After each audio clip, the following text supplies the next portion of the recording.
ನಮಸ್ತೆ ಎಲ್ಲರಿಗೂ, welcome to my channel. ಇದು ಸೆಕೆಂಡ್ ಡೇ ಪಂಡ್ರಾಪುರ.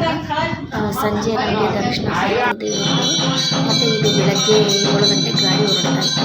ನಾವು ಅಷ್ಟು ಬೇಗ ಇನ್ನೊಂದ್ಸರಿ ಹೊರಗಡೆಯಿಂದಲೇ ದರ್ಶನ ಮಾಡ್ಕೊಂಡು ಅಂತ ಇಲ್ಲಿಗೆ ಬಂದರೆ ಅಲ್ಲಿ ನೋಡಿ ಎದುರುಗಡೆ ಕಾಣಿಸ್ತಾರೆ ದೇವಸ್ಥಾನ. ಅಷ್ಟು ಬೇರೆ ಇಲ್ಲಿಂದ ನಮಗೆ ಗಂಟೆ ನಾದದ ಶಬ್ದ ಈ ದೇವಸ್ಥಾನಕ್ಕೆ ನಮಸ್ಕಾರ ಈ ಹಳೆಯ ಕಾಲದಲ್ಲಿ ಈಶ್ವರ ದೇವಸ್ಥಾನ. ಸರಿ, ಇಲ್ಲಿ ದೇವರಿಗೆ ನಮಸ್ಕಾರ ಹಾಕ್ಕೊಂಡು ಹೋಗೋಣ ಅಂತ ದೇವಸ್ಥಾನ ಬಂದರೆ ಪೂಜೆ ನಡೀತಾ ಇತ್ತು. ನಾವಿಲ್ಲೇ ಒಂದು 10 ನಿಮಿಷ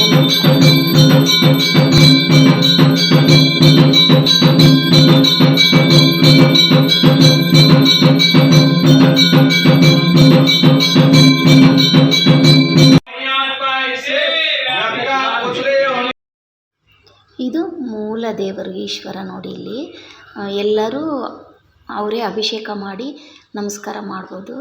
ಈ ಅವರವರೇ ಅಲ್ಲಿ ಇರೋರು ಅವರೊಂದು ಪೂಜೆ ತಟ್ಟೆ ರೆಡಿ ಮಾಡ್ಕೊಂಡ್ಬಿಟ್ಟಿರ್ತಾರೆ ಡೈಲಿ ಪೂಜೆಗಂತ. ಸಾಮಾನ್ಯ ಆ ಕಡೆ ಹೋದ್ರೆ ಎಲ್ಲರೂ ನೋಡ್ಬೋದು. ಅದರಲ್ಲಿ ಒಂದು ಚೊಂಬಲ್ ನೀರು, ತಟ್ಟು, ಹೂವು, ಅರಿಶಿನ, ಕುಂಕುಮ ಮತ್ತು ಗಂಧದ ಕಡ್ಡಿ ಇಟ್ಕೊಂಡು ಡೈಲಿ ಬಂದು ಅವರೇ ಪೂಜೆ ಮಾಡ್ಕೊಂಡು ಹೋಗ್ತಾರೆ. ಒಂದು ಒಳ್ಳೆಯ ದೇವರ ದರ್ಶನ ಆಯಿತು ನಮಗೆ, ಈಶ್ವರನ ದರ್ಶನ.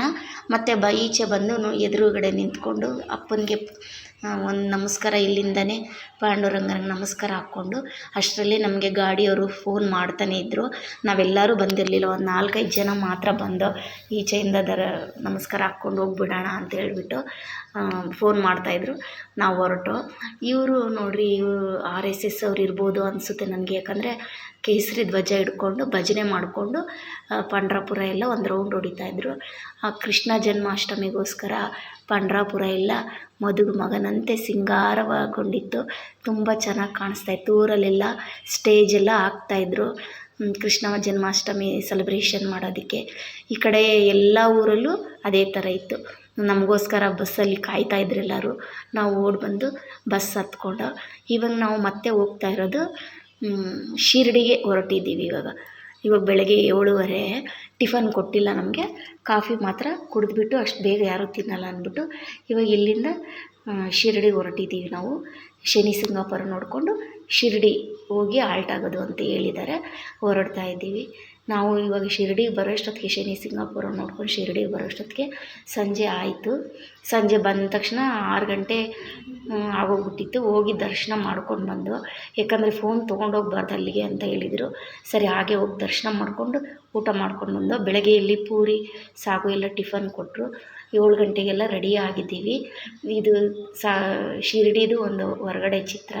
ಹಾಗೆ ನಾನು ಒಂದು ಸೀನ್ರಿ ಇಟ್ಕೊಂಡೆ. ದೇವಸ್ಥಾನ ಹತ್ರ ತೆಗಿಯೋಕ್ಕಾಗಲಿಲ್ಲ, ಫೋನ್ ತೊಗೊಂಡೋಗಲಿಲ್ಲ. ತುಂಬ ಬೇಜಾರಾಯಿತು ನನಗೆ. ಅಲ್ಲಿ ಒಂದು ಸ್ವಲ್ಪ ನಾನು ಫೋಟೋ ತೊಗೋಬೇಕಾಯ್ತು, ವಿಡಿಯೋ. ಸರಿ, ಇಲ್ಲೇ ಒಂದು ಸ್ವಲ್ಪ ಹಾಗೆ ವಿಡಿಯೋ ಮಾಡ್ಕೊಳ್ತಾ ಇದ್ದೆ. ನಮ್ಮ ಬಸ್ ಇಲ್ಲಿ ನಿಂತಿದೆ ಪಕ್ಕದಲ್ಲಿ. ಇಲ್ಲೊಂದು ನಾಯಿ ಬಂತು, ಅದಕ್ಕೆ ಬಿಸ್ಕೆಟ್ ತೆಗೆದಾಕಿದೆ. ಅದಕ್ಕೆ ಈ ಎಣ್ಣೆ ಏನೋ ಹೇಳಿದ್ರು ಕೇಳಿ. ಮನುಷ್ಯನಿಗೆ ಮಾತ್ರ ಯಾಕೆ ಕಾಣಕ್ಕೆ ಬೇಡ, ಆ ಮೂಗ್ ಜನ್ಮಕ್ಕೆ ಅವು ಸ್ವರ್ಗ ನೋಡಿರೋ ಜೀವ. ಅದು ಧರ್ಮರಾಯನ ಜೊತೆ ಅದೊಂದೇ ಉಳ್ಕೊಂಡಿದ್ದು. ಎಲ್ಲರೂ ಸತ್ತೋದ್ರು, ನಾಯಿ ಧರ್ಮರ ಇಬ್ರು ಉಳ್ಕೊಂಡು.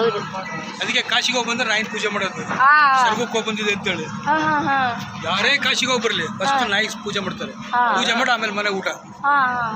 ಪೂಜೆ ಮಾಡಿದ್ ನಾವು ನಾಯಿ ಸಾಕಿದ್ದು ನನಗೆ ಗೊತ್ತಿರಲಿಲ್ಲ. ಶೆಟ್ರು ಮಂಜಣ್ಣ ನಿಮ್ಮ ಸೋನಿ ಕರ್ಕೊಂಬಂದು, ಯಾಕಣ್ಣ ಇಲ್ಲ ಕಾಶಿಗೆ ಹೋಗಿ ಪೂಜೆ ಮಾಡ್ಕೊಳ್ತೀವಿ ಕೊಡಪ್ಪ ಅಂತ. ಅವಾಗ ನಮ್ಮ ನಾಯಿ ಪೂಜೆ ಎಲ್ಲ ಮಾಡಿ ಎಡೆ ಎಲ್ಲ ಇಟ್ಟು ಆಮೇಲೆ ಊಟ ಮಾಡಿ ಕಾಶಿಗೆ. ಯಾಕಂದ್ರೆ ಧರ್ಮರಾಯನ ಜೊತೆ ಇದೊಂದೇ ಹೋಗಿದ್ದು ನಾಯಿ.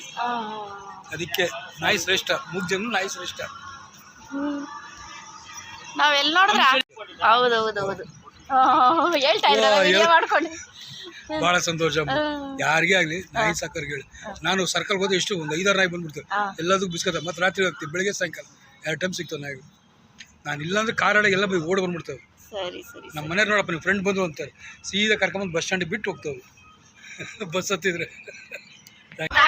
ಗೊತ್ತಾಗಲ್ವಲ್ಲ, ನೀನು ನಿಂತ್ಕೊಂಡು ಮಾತಾಡಿ. ಬಸ್ ಓನರ್ ಬಂದು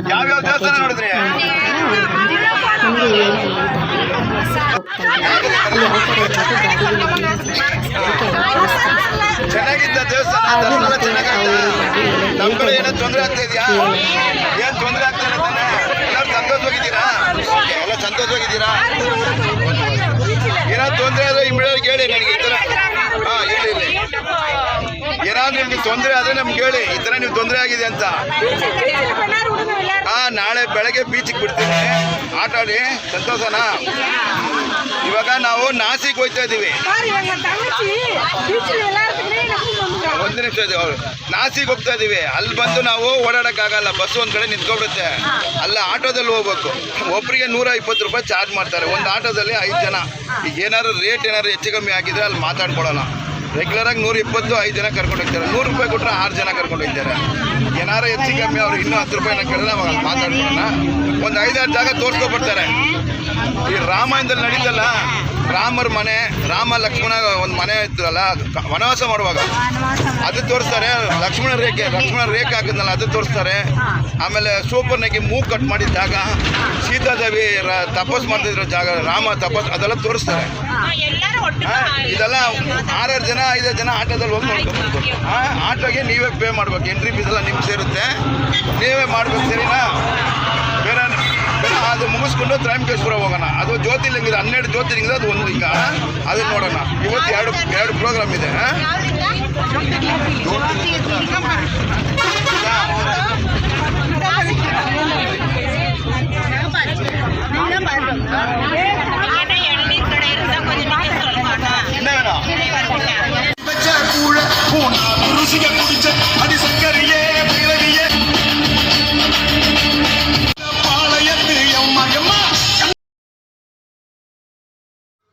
ಹಾಗೆ ಹೇಳಿ ಓನರ್ ಹೋದರು. ನಮ್ಮ ಹುಡುಗಿರು ಡ್ಯಾನ್ಸ್ ಶುರು ಮಾಡಿಕೊಂಡ್ರು.